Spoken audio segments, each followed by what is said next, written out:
So my argument is going to be, even with a contested convention, it won't be contested long because Trump, if he is that close to the nomination, will have the advantage, because anything that seems to say give to the guy who's in first place and then take from the guy in first place and give to the guy in third place, let's say a Rubio, or to worse yet, bring someone completely from the outside. Like Mitt Romney, and yeah. give them the nomination, like a Mitt Romney, oh man, all hell's going to break loose. Yeah, that's a non-starter. Would you agree with me, Michael, that scenario, I know we're looking into the future here, but to me, the worst scenario in terms of, forget about the future of the party, because people say that Trump is the worst thing, and I disagree with them on that, but that's a separate issue.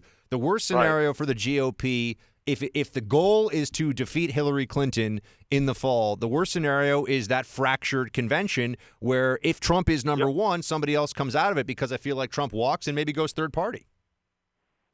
Yeah, and that's a real possibility there. And also keep in mind what happened in 2012. Part of Romney's defeat came from the fact that he lost upwards of 3 million Republicans who did not go up to the polls to vote. They were so turned off by his campaign and candidacy that they stayed home.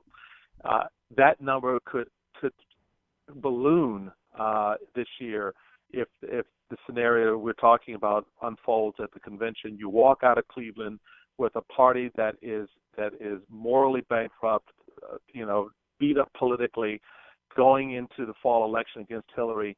Trust me, that base will stay home. And keep in mind that, Trump has a fervent base. They have stuck with him through thick and thin.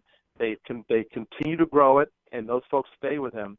So if he's not in play, they won't play, and that could be a real problem for the party as a whole. I'm assuming, Michael, you haven't endorsed a candidate yet. Am I correct in that? Nope, I have not. Now, if I had you sitting down with Marco Rubio and Ted Cruz right now, if I could get you in a room with them, and your goal was to find a way to stop Trump, whether that's true or not, just we're going to put you in this scenario. We'll do sort of scenario analysis. Right. What would you tell Cruz and Rubio right now has to be done in order to stop Trump? Do you tell one of them to drop, or what's the game plan? I tell Rubio to drop. He stands to lose the most right now.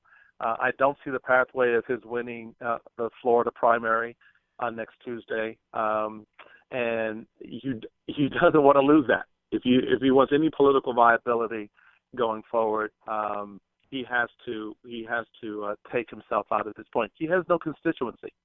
Tell me which state he wins going forward. How does he play? Yes, okay, he won the Minnesota caucus, okay, and he won Puerto Rico, okay. That's not Ohio, that's not Texas, that's not California, that's not New York.